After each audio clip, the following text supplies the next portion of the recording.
Olá, seja bem-vindo a mais um GTcast, o seu podcast sobre gestão tributária, e hoje a gente está falando aqui da nova sede da Open Soluções Tributárias, ainda com algumas coisas precisando terminar de arrumar, uma certa bagunça aqui no nosso estúdio, mas isso não é o mais importante. O mais importante é o conteúdo que a gente vai trazer para você, e nesse programa a gente vai falar daquilo que aconteceu de mais importante nesse primeiro mês do segundo semestre de 2023, no mês de julho, e a gente tem vários comentários importantes sobre notícias, sobre decisões judiciais administrativas, sobre legislação, como sempre, trazendo para você aqui um conteúdo valioso, enriquecedor, principalmente se você é um profissional que lida com a temática tributária.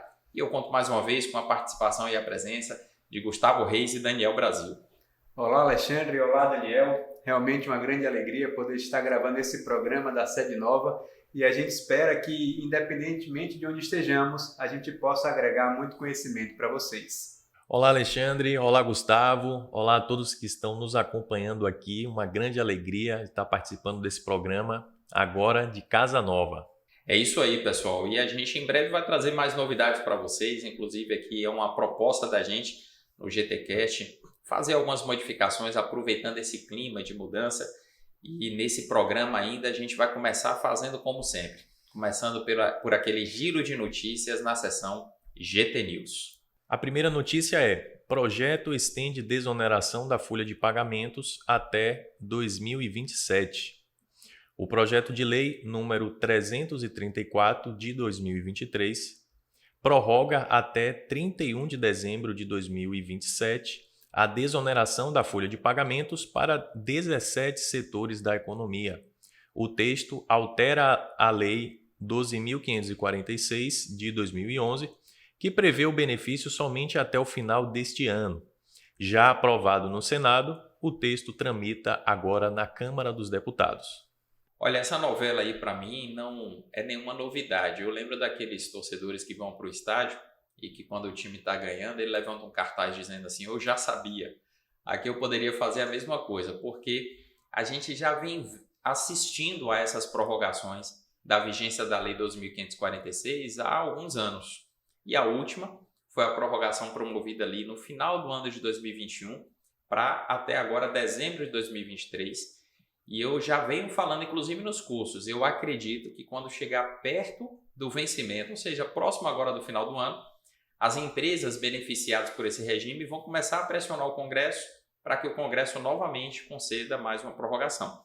A questão é que, de outro lado, o governo está querendo reduzir o montante das renúncias fiscais, por uma questão até de necessidade de equilibrar as contas públicas. Então, acredito que esse projeto vá adiante porque, assim como das outras vezes, prevaleceu o interesse dos setores que fizeram um lobby muito bem feito. Agora, eu acredito que não vai ser diferente não, apesar de provavelmente haver alguma resistência por parte do Ministério da Fazenda. Reforma tributária deve ser promulgada em dezembro, diz ministro da Fazenda.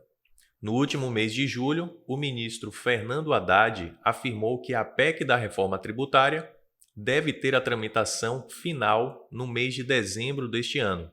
Olha, aqui quando falamos de reforma tributária já vimos tantas coisas que a gente fica na dúvida, Daniel, se realmente vai acontecer ou não. Há anos discutimos essa tal da reforma tributária e até hoje não vimos nada de concreto com relação ao assunto. O ministro aqui está dizendo que até dezembro sai, mas eu não posso dizer, Alexandre, se eu vou poder levantar a plaquinha em dezembro e falar assim: eu já sabia que não ia sair em dezembro, mas temos que aguardar as cenas dos próximos capítulos. É verdade, até porque eu tenho dito, e alguns clientes até têm questionado a gente sobre isso, né? E eu tenho dito o seguinte: primeiro, há uma incerteza sobre quando ela vai sair, há uma incerteza muito grande sobre o que vai sair, porque são muitas forças tensionando ali em favor dos seus interesses. Eu até usei uma figura de linguagem recentemente, conversando com uma pessoa, dizendo o seguinte: num cabo de guerra, aquela brincadeira que a gente faz, puxando a corda de um lado do outro, você vê em uma ponta quem aparentemente é mais forte, você acha que ali é o time vencedor, está naquela ponta. Mas, no caso da reforma tributária, a gente não tem duas pontas em uma corda. É como se a gente tivesse uma corda com 6, 7 pontas. É o empresariado que também está dividido, indústria, setor de serviços, É o Estado ou os estados que têm interesses diferentes dos interesses dos municípios e também diferentes dos interesses da União. Então são muitas forças tensionando, não dá para saber o que vai sair. E ainda tem o último aspecto que muita gente acaba ignorando, é o fato de que a transição vai ser demorada. A transição está prevista para acontecer ao longo de 10 anos, então até 2033 a gente vai ter mudanças gradativas, que não vão vir aí para preocupar, digamos assim, e levar algum empresário a tomar uma decisão hoje, de imediato, ainda no ano de 2023. STF interrompe análise de valor de multa por obrigação acessória. O ministro Gilmar Mendes, da Suprema Corte, pediu vista dos autos do julgamento sobre o patamar da multa isolada pelo descumprimento de obrigação acessória. O pedido de vista suspendeu a análise do plenário virtual. Olha, essa discussão aqui é interessante porque a gente vem assistindo ao longo dos anos essa tese ganhar força, a tese de que os governos, sejam eles estaduais, municipais ou a própria União, não pode estabelecer através de lei que uma multa por descumprimento de obrigação acessória ela represente ali uma fatia muito significativa em relação ao tributo que está sendo objeto da declaração. Como a gente vê às vezes em lei municipal, uma multa por falta de declaração relacionada ao ISS é equivalente a 100% do valor do imposto. Quer dizer, precisa haver ali um patamar de razoabilidade, como não existe uma prescrição na Constituição Federal, por exemplo, para se aplicar para todos, nem o Código Tributário Nacional estabelece um critério, acaba que mais uma vez é o judiciário que vai, ao julgar essa matéria, estabelecer um parâmetro e ali, de certa maneira, ele vai até suprir uma lacuna que o Congresso Nacional deixa. E, infelizmente, em matéria tributária, a gente tem visto muito isso, né? O judiciário ocupando o papel que deveria ser do legislativo. Mas, no silêncio do legislador, o STF precisa realmente dar uma resposta na medida em que os contribuintes eles ficam ávidos por ter uma solução que não dependa da política, que não dependa do Congresso, no caso, quando a gente está falando de um parâmetro que valha a nível nacional. O fato é que, nesse caso específico aqui, a multa envolvia uma cobrança por descumprimento de obrigação acessória imposta pelo Estado de Rondônia à Eletronorte e que representava 40% do valor da operação. Então, uma multa que me parece que vai cair no crivo aí do STF e o STF vai julgar inconstitucional. Conheça a variedade de produtos que a Open Soluções Tributárias tem para você. Desde consultoria personalizada até treinamentos na área tributária, atuamos também na edição de livros e com o sistema web Gestão Tributária, voltado para a apuração das principais retenções incidentes na fonte. Estamos prontos para atendê-lo com a solução mais adequada para a sua necessidade. Ligue 0800 888 1482 e fale com a gente.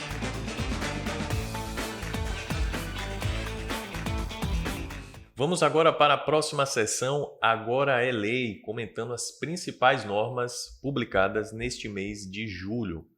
E a primeira norma é a Solução de Consulta COSIT número 137 de 2023, que dispõe que valores recebidos em ação judicial por conta de descumprimento contratual que consubstanciem acréscimo patrimonial sujeitam-se à incidência do imposto sobre a renda na fonte e na declaração de ajuste anual, exceto se houver expressa determinação legal concedendo isenção do tributo incidente sobre esses valores.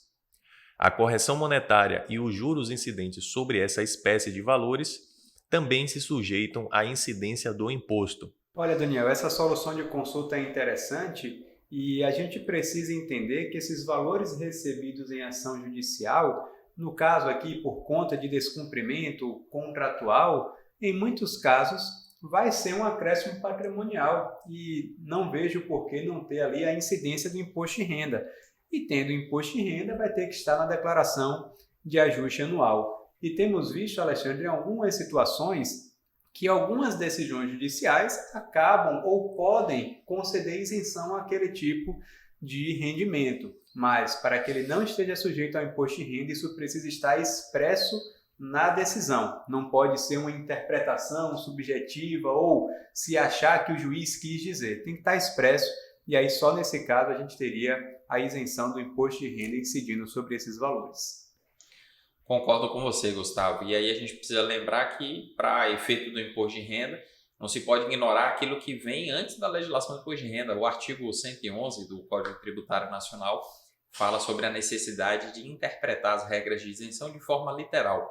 Então, não é o simples fato de a pessoa receber um valor, uma indenização, fruto de uma ação judicial, que significa que ela tem isenção, porque ela precisou recorrer ao judiciário para conseguir recuperar aquele valor. Não é simplesmente isso, é necessário analisar a natureza daquilo que está sendo objeto de pagamento. Então, um exemplo muito simples, se a pessoa está pleiteando uma indenização porque ela, por exemplo, no âmbito trabalhista, não recebeu verbas de natureza indenizatória que ela teria direito, por exemplo, a indenização por licença-prêmio que um servidor público pleiteou e ele recebeu. Se aquela indenização diz respeito ao rendimento que é isento de acordo com a legislação, naturalmente que o valor recebido no processo vai ser isento também. Mas nesse exemplo aqui, que é decorrente de descumprimento contratual, nitidamente a gente vê o caráter do acréscimo patrimonial que justifica a tributação. Portanto, o raciocínio deve ser exatamente nessa linha. Instrução Normativa da Receita Federal do Brasil, número 2152, de 2023. Altera a IN 2121, de 2022, que consolida as normas sobre a apuração, a cobrança, a fiscalização, a arrecadação e a administração da contribuição para o PIS/PASEP, da COFINS, da contribuição para o PIS/PASEP Importação e da COFINS Importação. Olha, aqui a gente precisa bater palmas para a Receita Federal do Brasil. Nós acabamos fazendo um papel de críticos de muitas coisas que a Receita Federal do Brasil faz, mas nesse caso ela fez algo muito positivo. Quando ela consolida as regras de incidência de determinado tributo ou contribuição em uma instrução normativa, facilita muito a vida de quem lida com a matéria. A gente viu isso, por exemplo, com a IN 1500 de 2014, que consolidou as regras relativas ao imposto de renda na contratação de pessoa física. E se formos analisar as normas esparsas, as leis esparsas que tratam da matéria, a própria ementa da instrução normativa revela que é um universo gigantesco, fora decisões judiciais e uma série de outros fatores que alteram as normas. Então, você ter um consolidado em uma única norma de tudo aquilo que aconteceu é muito bom. E foi isso que a Receita fez. A IN 2121, ela trata das regras relativas ao PIS e COFINS. E da data da publicação dessa IN para cá, tivemos uma série de alterações e a Receita teve o cuidado de continuar o trabalho de manter ela atualizada. Por exemplo, a alíquota zero de PIS e COFINS nas atividades de transporte aéreo regular decorrentes do PERSE.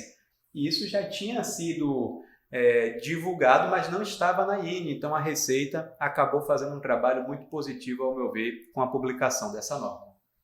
Verdade, Gustavo. Assim como a gente critica bastante a Receita por não atualizar algumas normas, quando ela atualiza, a gente precisa reconhecer, tirar o chapéu e aplaudir.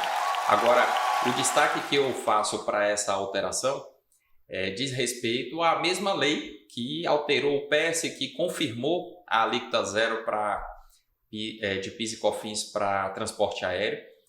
É aquela lei que também estabeleceu a exclusão do ICMS da base de cálculo do crédito de PIS e COFINS não cumulativos. Algo que a gente até já comentou no programa anterior, retrasado, e que a Receita Federal, seguindo essa linha aí de coerência, assim como mudou a lei, ela também mudou a instrução normativa, um trabalho que a Receita deveria fazer para todos os tributos e a gente chama a atenção disso para que, diante dos nossos parabéns, quem sabe ela se sinta motivada a fazer isso mais vezes.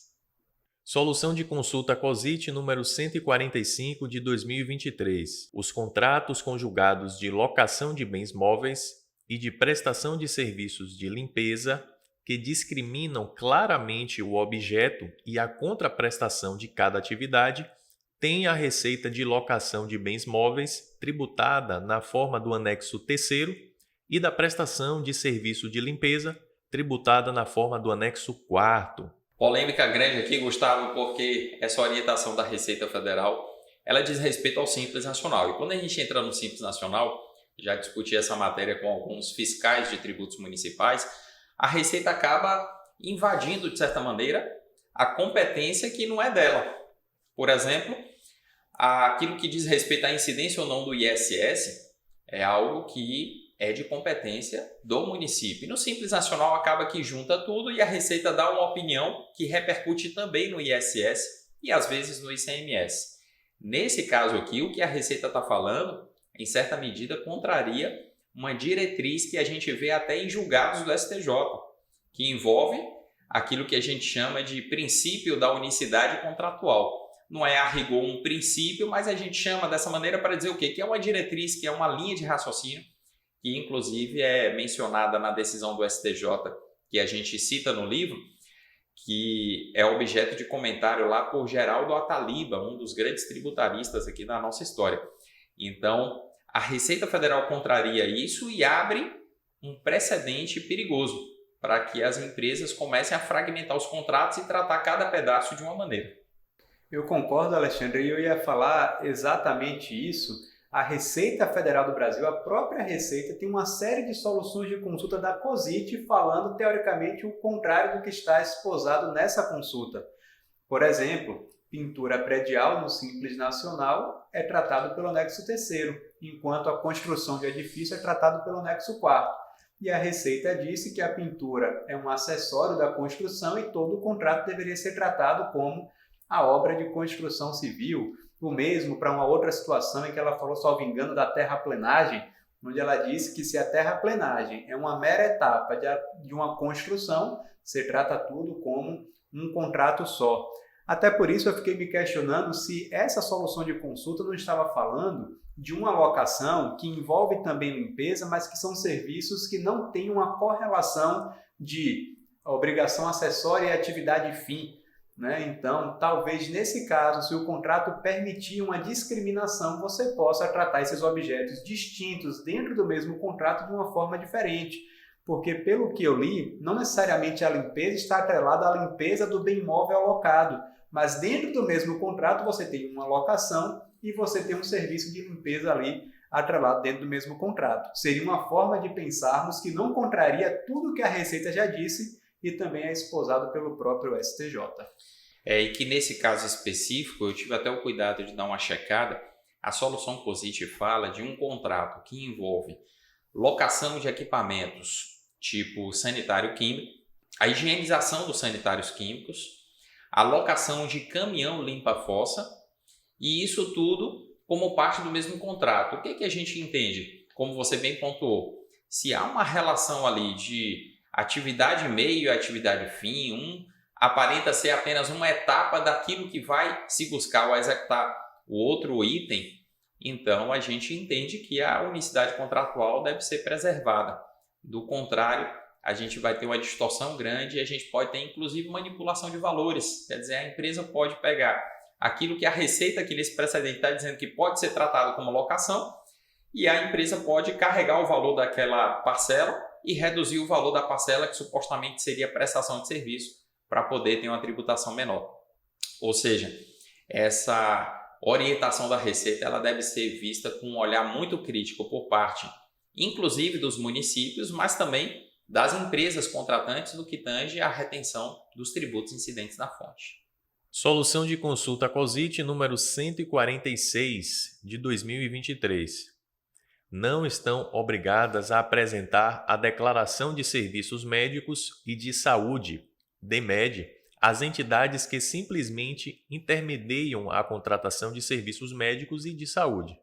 Essa solução de consulta me parece estar muito alinhada com próprios entendimentos da própria Receita e tudo aquilo que a gente vê no que diz respeito à intermediação. Tem uma solução de consulta que, salvo engano, é a 251 de 2017, onde a Receita diz que a empresa que faz a intermediação não contrata nada em seu nome.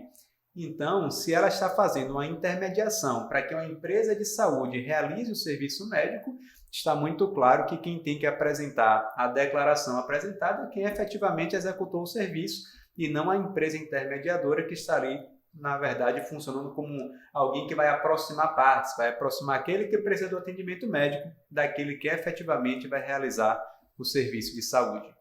Vamos agora para a próxima sessão, que é a sessão de olho nos tribunais, comentando as principais decisões judiciais e administrativas. E a primeira delas é: juiz afasta PIS e COFINS sobre Selic. A segunda Vara Federal de Osasco determinou que os valores referentes à taxa Selic, recebidos por uma empresa atacadista em decorrência de repetição de indébito, ou seja, da devolução de um valor pago indevidamente, não devem ser tributados pelo PIS e pela COFINS.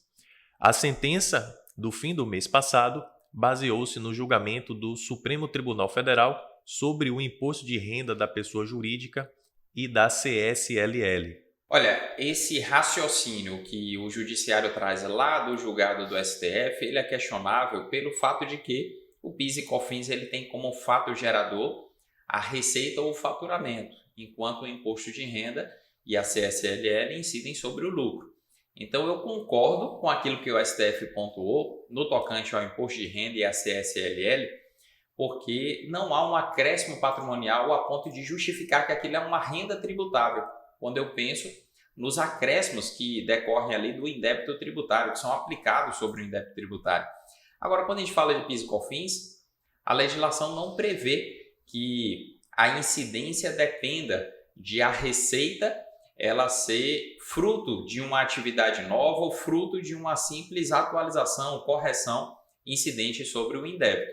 Portanto, na perspectiva legalista, esse raciocínio que foi trazido da decisão do STF, ele está equivocado. Mas a gente não pode deixar de negar. Aqui é mais um exemplo, como muitos da nossa legislação tributária, em que a gente diz nem tudo que é justo é legal. Nesse caso, nem tudo que é legal é justo. Então, apesar do ponto de vista legal, o tributável ser o faturamento para efeito de PIS e COFINS, realmente não é justo a empresa pagar PIS e COFINS sobre a atualização monetária daquilo que é um tributo que ela não deveria ter recolhido. Então, do ponto de vista da justiça tributária, a decisão acerta. Justiça afasta imposto de renda sobre doação ao exterior e manda a União restituir valores. A segunda Vara Federal de Blumenau decidiu que uma donatária residente no exterior não precisa pagar imposto de renda sobre valores enviados do Brasil a ela e condenou a União a restituir cerca de R$45 mil. Olha, o interessante aqui é que a principal discussão girou em torno do tratamento desigual dos residentes e não residentes naquilo que diz respeito à doação ou herança. Um casal que tem a filha que mora na Austrália transferiu um valor para ela e a instituição financeira, ao realizar a transferência, fez a retenção do IR e segurou esses valores que depois foi determinado que fosse restituído às pessoas envolvidas. E o fato é que, salvo engano, o próprio juiz se lembrou que o regulamento do imposto de renda, o decreto 9.580 de 2018, tem uma disposição um pouco diferente nesse ponto do antigo regulamento, que era o decreto 3.099. Porque nesse decreto, lá de 1999, havia uma determinação na retenção sobre valores recebidos por pessoa residente no exterior. Mas o decreto atual, o 9.580, não fala nada sobre essa incidência na herança ou doação, o que dá margem para uma interpretação de que o valor não seria devido e talvez em cima disso e do tratamento desigual, o juiz determinou a não incidência do IR nesse caso. CARF decide que despesas com uniformes de aeronautas geram créditos de PIS e COFINS. A terceira turma da Câmara Superior do CARF decidiu que despesas com a aquisição de uniformes de aeronautas pela empresa aérea TAM, hoje Latam, se caracterizam como insumos por serem essenciais para o exercício das atividades empresariais. Portanto, as despesas podem gerar crédito de PIS e COFINS. Olha, aqui nós continuamos a ver mais capítulos da discussão que, em tese, deveria ter sido resolvida em 2018, quando o STJ decidiu ali sobre como interpretar o conceito de insumos para efeito de crédito de PIS e COFINS. Só que o problema, a gente tem ali na legislação muita restrição que o STJ achou válida. Quer dizer, o pleito dos contribuintes de ter direito de se creditar de todo o PIS e COFINS sobre toda a compra efetuada, esse pleito foi negado, foi rejeitado. Então, diz o STJ que a gente tem que interpretar o que é passível de cálculo de crédito à luz do que está na lei. Mas a lei é muito subjetiva. Quando ela fala em calcular crédito, por exemplo, sobre bens e serviços que constituam insumos na produção ou fabricação de bens ou na prestação de serviço, dá margem para muita discussão. Nesse caso aqui, me parece absolutamente razoável. Uma companhia aérea que ela gasta valores que não devem ser de pouca expressão monetária, valores provavelmente muito significativos, com fardamento dos funcionários que estão ali diretamente no atendimento aos passageiros, é lógico que isso é um insumo da prestação de serviço. Mas você vai encontrar algumas soluções de consulta COSIT trazendo restrições quanto ao creditamento de fardamento de uma maneira geral. E isso vai variando de acordo com o contexto. Quer dizer, se é um escritório de advocacia que fornece fardamento, ele não poderia se creditar de PIS e COFINS, mas se é uma companhia aérea, pode. É esse tipo de discussão que faz o Brasil ser o campeão mundial em litígio na área tributária. Se a gente tivesse uma legislação mais simples, mais objetiva, sairia muito mais barato a gestão dos tributos, tanto pelas empresas quanto pelos próprios órgãos de fiscalização. O Sistema Web Gestão Tributária chegou para revolucionar a operação dos principais tributos incidentes na fonte sobre a contratação de pessoas físicas e jurídicas. Nele você encontra o GT Fácil, um poderoso simulador de retenções tributárias que indica na hora o que fazer em relação ao INSS, Imposto de Renda, CSLL, PIS, PASEP, COFINS e ISS incidentes na fonte. Basta digitar o tipo de operação e visualizar instantaneamente quais os tributos que devem ser descontados na fonte sobre a operação. Tudo acompanhado do fundamento legal, indicação da base de cálculo, alíquota, vencimento e muito mais.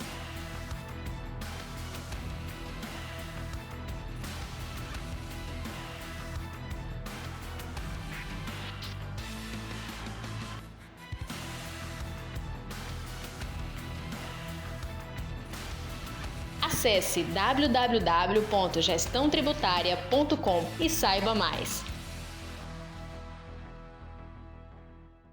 Chegamos à última etapa do nosso programa, dedicada a responder as perguntas dos nossos ouvintes. É a sessão Pergunte ao Especialista. A primeira dúvida é da Maria José Nunes de Oliveira e ela nos questiona o seguinte: manutenção predial por meio de postos de trabalho será no grupo 7 ou 1705? Maria, essa sua pergunta é interessante e a gente precisa lembrar que o subitem 17.05 da Lei Complementar 116 de 2003 fala do fornecimento de mão de obra. Mas a gente tem que entender também que a aplicação deste subitem normalmente é subsidiária, ou seja, na falta de um subitem mais específico que acoberte a operação, a gente pensa no enquadramento no 1705. É o caso dos serviços de garçom, portaria, recepção. Mas a manutenção predial, que envolve ali uma série de reparos no edifício, tais como reparos elétricos, hidráulicos, até mesmo a pintura, todos são serviços que são muito bem enquadrados no subitem 7.05. Então, por conta disso, eu entendo que esse é o enquadramento mais adequado para esse seu questionamento. A próxima dúvida é do Luiz Carlos Sanches e ele nos questiona o seguinte: há contratações com ISS em que, quando é exigida a nota fiscal de serviço para efetivar o pagamento, o fornecedor alega que possui somente a nota fiscal de venda mercantil, a despeito até de possuir KNAI de serviço. Como proceder?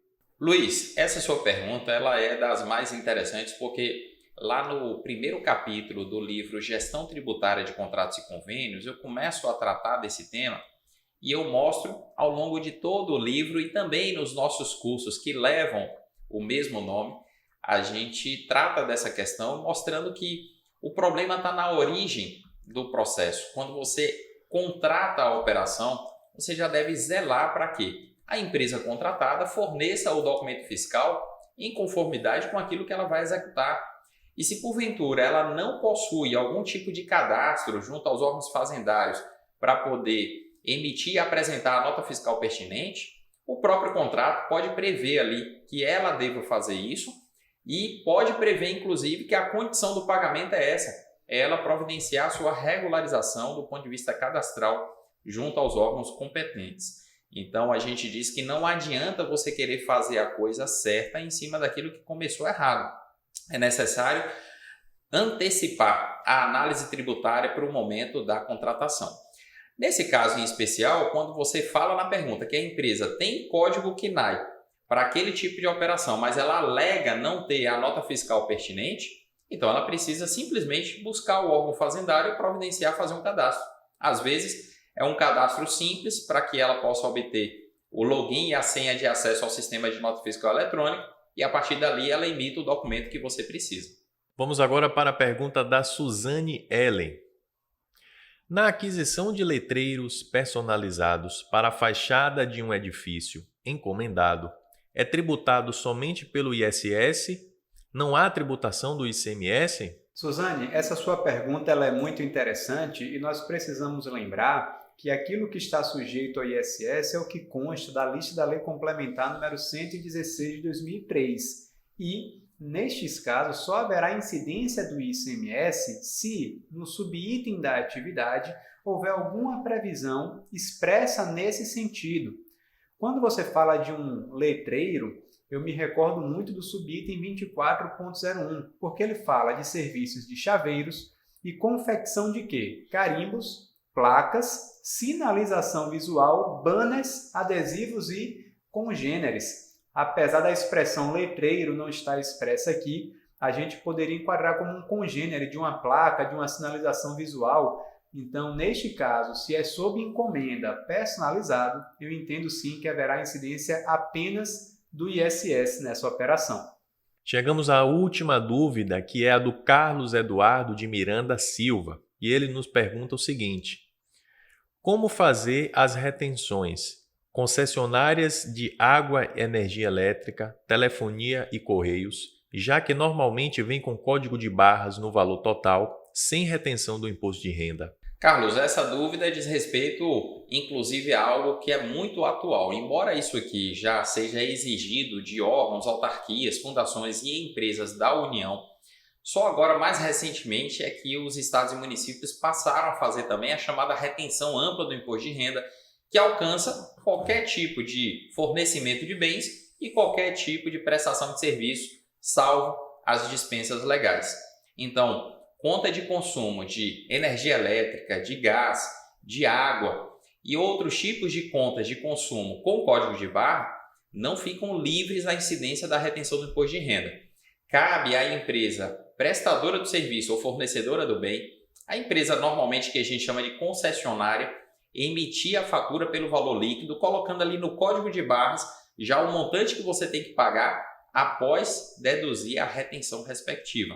Agora, o que na prática muitos estados e municípios vão enfrentar de dificuldades é a identificação das empresas que estão ou não obrigadas a pagar imposto de renda. A exemplo dos Correios e a exemplo de algumas concessionárias, principalmente na área de abastecimento de água e saneamento. Isso em função de discussões relacionadas à imunidade tributária ou não dessas entidades. E é por essa razão e por muitas outras que eu convido você a assistir os nossos conteúdos que estão publicados lá no canal do Foco Tributário a respeito dessa matéria. Nós fizemos algumas lives, publicamos alguns vídeos a respeito e nós também temos para oferecer o curso sobre a nova retenção do imposto de renda dos órgãos, autarquias e fundações estaduais e municipais. Caso você tenha interesse, basta acessar o site opentreinamentos.com.br e conferir todos os detalhes a respeito desse curso. Chegamos ao fim do nosso programa, finalizamos nossa pauta por hoje. Esperamos que você que nos acompanhou até aqui tenha gostado do conteúdo e aguardamos você na próxima edição. Excelente, Daniel. Realmente eu gostaria de deixar aqui meu agradecimento também. Espero que tenham gostado não só do conteúdo, mas também do nosso novo cenário, que ainda está em fase de adaptação, mas a gente espera que aqui possamos produzir muito conteúdo importante para você. Um abraço e até o próximo encontro. É isso mesmo, pessoal. Nós continuamos aqui produzindo conteúdo de qualidade para você se manter atualizado em relação a essa matéria. E se Deus permitir, no próximo mês a gente volta aqui para falar dos principais acontecimentos na área tributária no mês de agosto de 2023. Um forte abraço e até o próximo programa.